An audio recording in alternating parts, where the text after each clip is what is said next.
Welcome back to Collision Repair Magazine's Industry Insider, where we discuss top trends facing the Canadian collision repair industry and beyond. I'm your host for today's episode, Allison Rogers.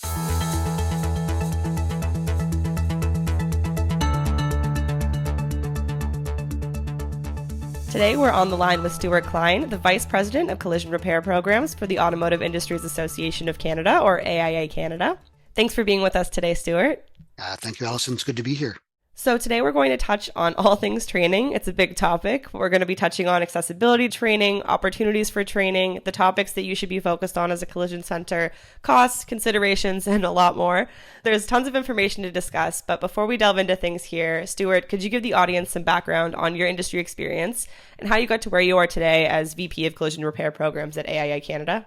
Sure, I'll try and give the short version of it. I'm a technician by trade originally, way back. I fixed cars, painted cars, managed shops, and at a point in my career, I decided I wanted to expand, and I had an opportunity to go to an insurance company, which I did, and I went and I worked for State Farm Insurance when they still operated in Canada before they were bought out by Desjardins. I worked there for 10 years in their claims department, and boy, I learned a lot. I got a great education. They sent me to some good training, and I learned a different side of the fence and why they think the way they think and so on. That journey there led me to meeting Mr. Steve Leal. And at the time, he was just working at taking over the Fix network. And through conversations and so on, that led to an opportunity to work for the Fix network, where I was for 15 years and began another really great work experience where I was exposed to a number of different things and got some really good training. My last role there was running their training facility that they built in Milton, Ontario.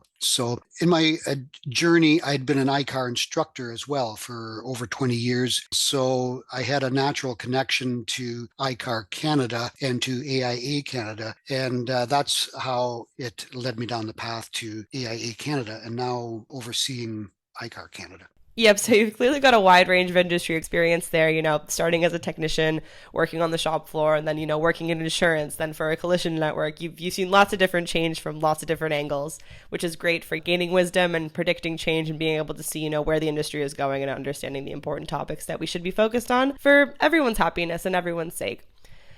So just to dive in here right away, we're obviously amidst a world of change right now with modern vehicles, technologies. There's tons of challenging obstacles facing the collision centers. With your expertise and your experience, what do you kind of see as the top trends in training for 2024?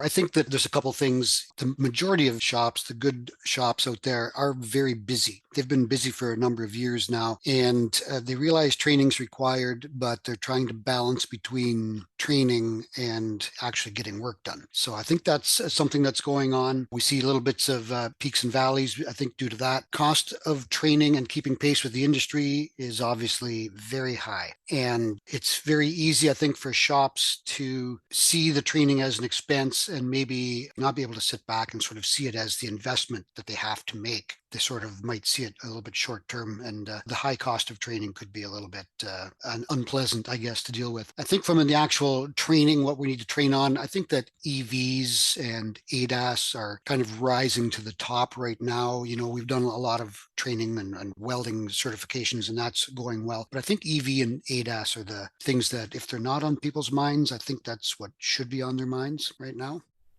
Yeah, there's a lot to unpack, and you nailed it. There's obviously that aspect of shops not wanting to send their top tech, or anyone, depending on the market they're facing, the number of cars they're pushing through, the cost, as you mentioned. We have a lot of wild new technologies, new materials, new experiences that the industry, they're facing them together in the near future. Training's a must, as you point out. But another question on plenty of shop owners' minds, another trend we're facing, we've said they're busy, of course, but there's also the staff shortage. A lot of people hear the things that we're facing technology-wise and training-wise.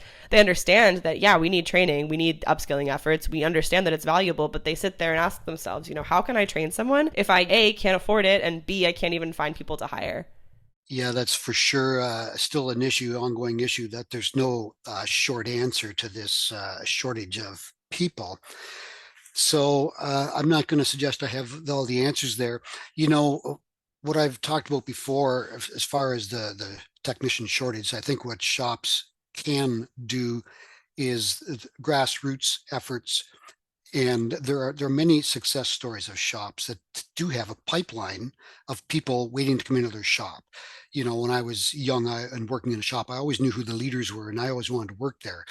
And they're doing things like this. These are shops that are out at the schools and out in their community, and they're building relationships with teachers, and they're going to career days. And I understand this takes time and this takes an effort, but you really have to sort of take hold of your own business locally. I believe they could speak at local clubs. Not everybody's a speaker, but the Rotary clubs and the Optimist clubs are looking for speakers where you can actually talk to parents and get them to believe in the industry. And it's pretty surprising how little everybody outside of the industry knows about our industry. They don't know anything about it. So there are some funding programs out there too, such as the Canada Ontario Jobs Grant. There's similar grants across the country that can help pay for training and pay for some tool programs and some things like that. Again, those things take some time for the shop owner to sort of get a hold of those. But if we're waiting for the government to solve the problem, that's a long road. They may do some apprenticeship reform or maybe some immigration reform that might help, but those things take time. Exactly. Yeah. It's a tough question and there's no short answer, like you said. But with grassroots efforts, that's an approach that a lot of Canadian shops, you see them taking it, and it certainly works for a lot of people. I think, making connections. We're a tight knit community. We're a really close industry that ultimately we all want to help be the best we can be, and making connections with local college programs, skills efforts in your area, Skills Canada, even shops in nearby areas, your colleagues in nearby areas, joining 20 groups, being together to talk about those things, to share experiences and understand the market we're facing and different things that have worked for different people. That's a really great tactic that you can see work in a lot of different markets. And to your other point, of course, if we're waiting for the government to solve this, they may invest money. We see a lot of press releases come out of investments in apprenticeship programs and opportunities. We'll see it far, far down the road. I'm sure we'll reap the rewards from that, but we're really too deep into this to rely on those investment promises right now. And, there's different tactics we have to take as an industry to discuss and figure out how we're going to move forward together. But all of that leads really well into our next question here. Just feeling overwhelmed. There's a ton of training opportunities out there. Some people might, see all the webinars, promos, different conferences to attend, and it's sort of too much to weed through. What's valuable to take and what's not? What opportunities should you be taking? What's best for your business? Can you speak to accreditation, valid training, the most standardized opportunities, the acclaimed opportunities, if you will? And kind of to add to that, can collision centers get by on, not pursuing these acclaimed opportunities, as we are kind of calling them now? Can they get by on just kind of picking through the weeds and thinking like, oh, this free course here is good, this course here is good? Or do you think that they must consider things like ICAR, OEM training, or these other accredited opportunities that the industry seems to tout and claim as the good ones available, if you will? Yeah, you're correct, Alison. There is many training opportunities out there today, and more than ever, probably. And they're all good. I would assume they're all good. So the way ICAR and ICAR Canada are laid out is they have credential systems with their platinum and gold class programs. And these systems, these programs are built by the industry for the industry, where there's over 200 volunteers that review the skills and knowledge required in those areas.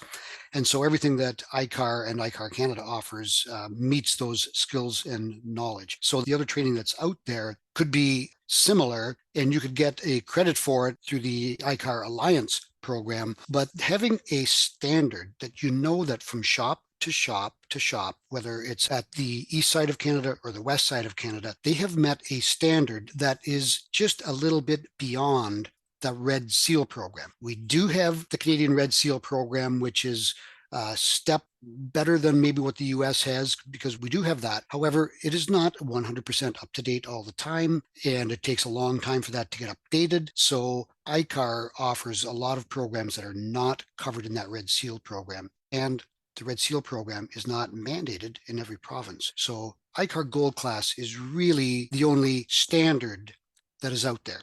I would add that there's many OEM collision programs out there, which are fine. There's nothing wrong with those. Those are good. Those are really aimed at auditing the shop to make sure they actually have the equipment required, and then focusing on some core training required for those specific vehicles. So as much as that is a good program, it's not necessarily a standard or a nationwide standard. I think another key point here is customer comfort. Like you mentioned there, obviously pushing acclaimed or accredited training opportunities allows you that sort of renowned or recognizable seal that can bring customers ease depending on their knowledge. And customers are getting more and more educated these days. That's something we see a lot of. Having that nationwide recognized seal is yet another way to position yourself as a leader in the market. So, adding to that, can you explain how training opportunities and offering your staff ways to upskill consistently and, having that be a part of your sort of operational focus, one of your mantras? The key question really there that I'm asking is, can this help you attract new and keen talent and help retain the existing talent that you think, yeah, I want to keep that person here because they're really doing a great job and I don't want to lose them to someone else, so I got to treat them right. How does training fit into that? Can you elaborate on your thoughts there, Stuart? Yeah, sure, Allison. I agree that training can attract people. So I said before that when I was young, even I knew who the leaders were in my local area. I knew who I wanted to work for. It was for a lot of the same reasons. These are the people that are relevant, they're up to date, they're well organized, and so on. And that's the shop that everybody wants to work at. And training is a huge part of that in today's world because of technology that we're all aware of.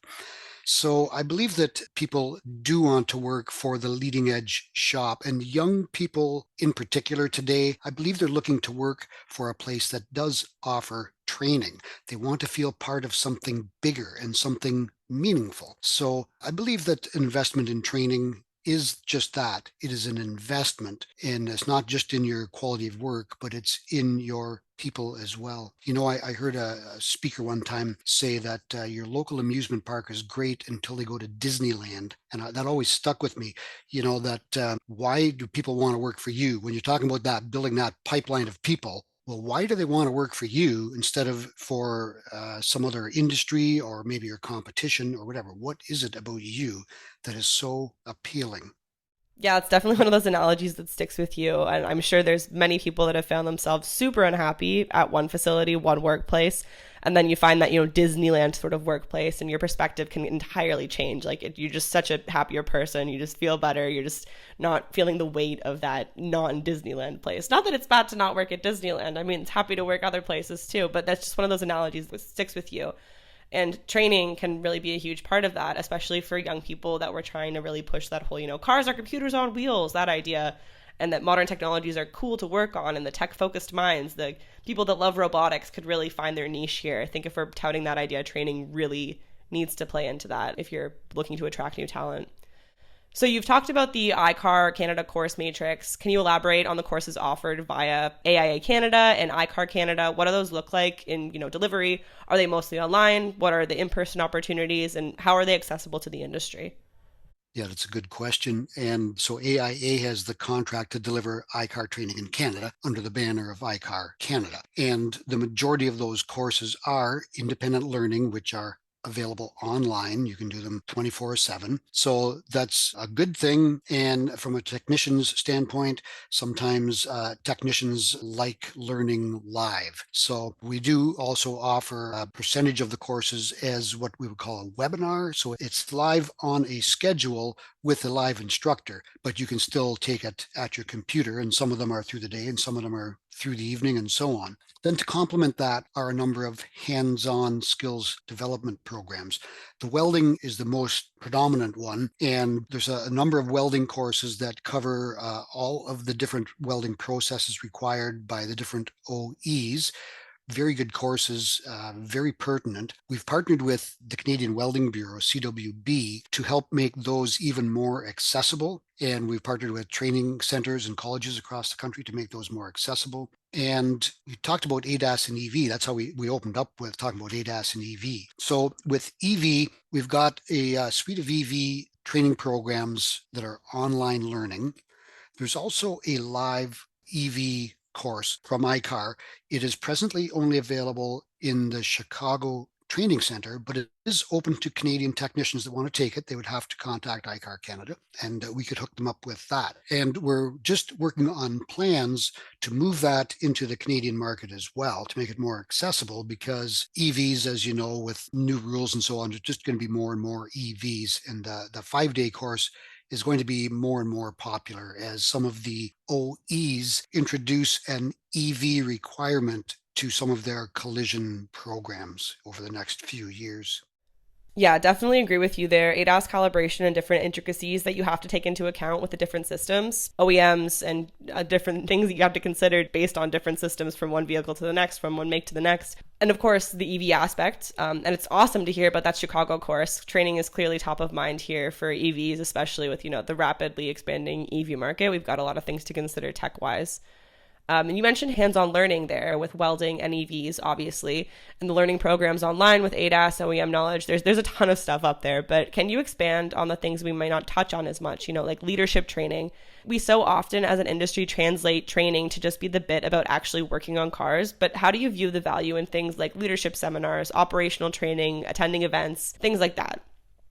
Sure. From a iCar perspective, a lot of the shops and technicians are familiar with the four main core platinum roles, and they may have not looked past that to realize that we have there's some others, a full suite of ADAS courses that they can take as a platinum role. And the other thing, when you're talking sort of about leadership or management, this may not be leadership as much, but there is a production manager role with a number of really good courses in there. They're not required courses to be part of the gold class program, but there are some really good courses. And as far as events and so on, that's another really good source of learning. And of course, not everybody can get away from the shop. I realize that, but AIA in particular is responsible for CCIF, the Canadian Collision Industry Forum, and that's held twice yearly across the country. And the content is driven by the three pillars, which are people, profitability, and technology. So we always look at ways of attracting and retaining people,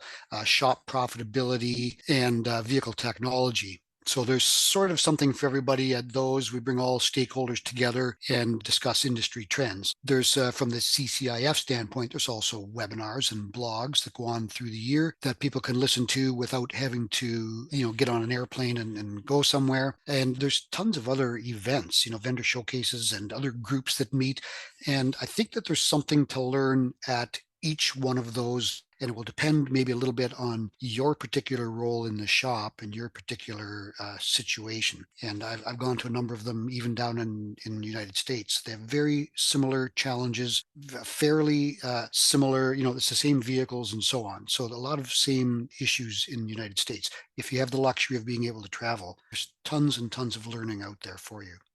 Yeah, you pointed out CCIF there and related events. They're excellent training opportunities. And I want to bring up the fact that Centennial College actually sent some students from automotive programs to the last CCIF event in Toronto.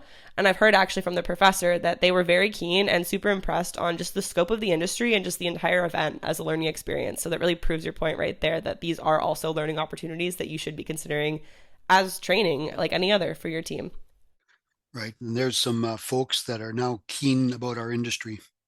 So we've touched on technology, but let's talk about how people also might be feeling overwhelmed or unsure about what opportunities are appropriate for them or their business to pursue in their market. Can you touch on training and consideration of different opportunities and choices should be factored into a shop's decision? Sure. I think a bit like I said before, is it a cost or is it an investment? And leaders are always training and looking at it as an investment. And the future, where is the future? Is the future, kind of already here, like EVs? Of course, it's going to depend on where your shop is, whether you want to get full on into EVs with the cost of the equipment and the training and so on. But I believe that with very few exceptions, every shop should be taking at least a couple of fairly fundamental EV courses to understand safety and some initial inspections, because an EV could land on your property whether you want it to or not. It could still land there. So I think that at least that. And then, maybe think whether full on EV training is right for you. But when it comes to ADAS, that's the other thing we've mentioned quite a bit here. ADAS is on every single car. And so to not train on ADAS, that may not be the wisest thing, even if a shop is not doing their own ADAS calibrations on site. I mean, estimators need to understand these systems so they know what to look for. They know where to find information. They know to get these on the initial estimate so that they can account for the time and the cycle time and so on. And technicians in the shop that even that are not doing calibrations need to understand the relationship between the systems and structural dimensions and wheel alignment angles, like you'd hinted before, that if these things are off by a little bit, it means a lot down the road. The brackets and so on need to be exact. So they need to understand these systems even if they're not doing the final calibration, because the final calibration, the success of that calibration relies on everything that that technician did in the body shop. And I see the future as when it comes to ADAS, that ADAS is going to be probably the next big bottleneck in a shop where every car has to go through the paint booth before it can leave the building, and so the paint booth can become a bottleneck. And every car, very soon, every single car in the shop is going to need some sort of recalibration before it can leave the shop. So a shop that sort of ignores this and doesn't get trained for it, whether you're going to send that out to another shop to have it done or not, I think you need to really understand what role your technicians play in it. More and more shops now are opening up separate ADAS calibration centers because they simply can't find someone to handle all the work. So I think that those are the forward thinkers now, are opening up their own ADAS calibration shops, and those shops are going to be full. Give it a couple of years. I don't know the stat right now, but I know in 2021 only about 12% of the ADAS was getting caught on the initial estimate, which means that they just weren't getting done. That stat is much higher right now. I don't have it on the tip of my tongue, but it is not at 100%, that's for sure. So when the industry catches up to doing 100% of the calibrations that are actually required by the OE, I think it's going to be a problem if a shop is not planning for that now. So ADAS is a bottleneck. I think that's an interesting point. Can you expand on the factors you see behind that? In the average shop, what do you see as a contributing factor, the causes of these bottlenecks, and any solutions that you can see in the future? I think ADAS is already causing a bit of a bottleneck for some shops, stemming, I would suspect, from maybe a little bit of a lack of knowledge or training on maybe the shop management or on the estimating staff, where they're not actually identifying the ADAS that the vehicle has and the requirements for it before it can leave the shop from a calibration standpoint. So I think that is causing, I pretty much know for a fact, that's causing some issues for certain shops where the vehicle is getting ready to leave, and now they're discovering some ADAS requires a calibration, and now they're trying to schedule it with an outside source, and it becomes a problem. The vehicle is, their cycle time is going up dramatically, and customer satisfaction probably goes down proportionately too, because you tell a customer their car will be done Thursday, and that's not done until the next Thursday. That traditionally is not great customer service. So that, I think, is really the majority of the bottleneck right now, is from the front end of estimating, and then possibly from the back end, where when they discover what it does need, they don't have a good source to get these calibrations done in a timely manner. It's probably sort of twofold right now. So, yeah, clearly based on our conversation here today, there's a lot of challenges with technologies and barriers to training with not only ADAS, but plenty of factors around modern vehicles. To end on a sort of a big question here that we might break down, into parts, how do you foresee the landscape and the overall attitude or thoughts toward training shifting this year? Some shops, like we said, may not want to invest in ADAS. Others may not see the value in investing in EV training. How is that going to change in the next year? Right. The industry would do itself a favor by setting a budget for training and actually budgeting it out in the beginning of the year. A lot of industries, do 3 to 5% of a person's wages, and they have different formulas that they use. And we're probably not traditionally a strong industry in doing that. ICAR Canada in particular is just piloting a program of subscription so that a shop would be able to pay for a subscription up front, and then they would have pretty much open-ended training throughout the year, with the exception of the live welding, but otherwise all the online training. And so that would be a bonus. There's a few bonuses in that program. Like I said, it's still piloting, and so it's not like widely available just yet, but that's going to be, I think, a good plus for shops. I think what we're going to see maybe over the year, I sort of hinted that the OEs are most of them, if they're offering an EV, they're looking at their collision repair program, and they're going to start requiring some level of EV training from the shops that are on that program if they want to get EVs to their shop. I think that's going to be an optional, but you won't be fixing EVs if you don't take the training. I think we're going to see maybe a little bit more, specializing. EVs. There's going to be some people. We already see it now. Shops that are maybe Tesla certified because they're the biggest one. They're Tesla certified. Boy, they're pretty busy with Teslas.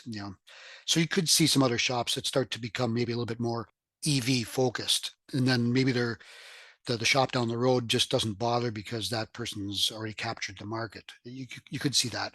And again, like I had already said, another trend I think we're going to see more and more and more of is shops opening ADAS specialty location as a separate business that they operate and they manage so that they can control getting their own vehicles calibrated in a timely fashion.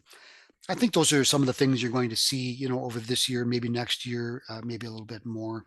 I really like what you mentioned there at the beginning with a breakdown for each technician and understanding what to invest in for the best, really. And I want to end on one thing we haven't touched on yet: OEM training, OEM procedures, and staying informed and making sure you have access to that information. Can you speak to that, Stuart? Yeah, you are correct. The OEM procedures really are the king, if you want to look at it that way. And OEM training is even you could say even a higher level than ICAR. ICAR really is the fundamentals. OEM training is really specific to that vehicle, and the OEM procedures are a must. And I think most of us get that now.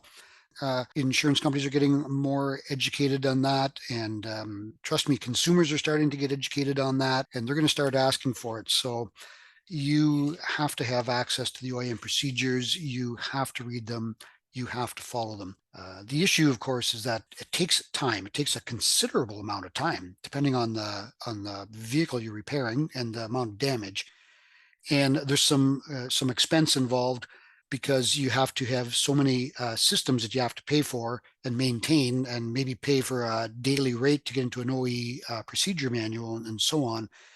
And shops are maybe frustrated in their lack of ability to recover on that end. So that may be another trend that you see more of. If I want to tag on to that, is you may see a little bit more of a trend of a charge for blueprinting or repair planning. I think that is a very realistic solution where shops are training their estimators. They have to be very highly trained. A lot of their estimators are not necessarily technicians, so they take even more training, and they spend a lot of time on this. And so you may see that I remember when I was an apprentice, like 100 years ago, we used to charge like $5 for an estimate or something like that. So you wouldn't even think of that now. However, maybe we do need to think about that. Only $5 wouldn't cover it. Maybe shops need to have $100 or $200 to do a repair plan, because that is really what it takes from their side. A free estimate really kind of a thing of the past, in my opinion.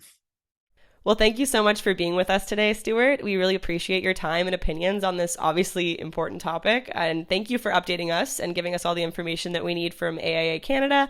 I'm sure you'll be happy to answer any questions if our listeners are curious about anything we've discussed today. And thank you again for being here. Thanks for having me, first of all. I appreciate it, and it's been fun talking. Yes, always a pleasure discussing. And thank you to all of our listeners today. Be sure to subscribe to Industry Insider wherever you're listening, wherever you get your podcasts: Spotify, Apple Podcasts, Amazon Music, YouTube, SoundCloud. And we'll talk to you next time on Collision Repair Magazine's Industry Insider.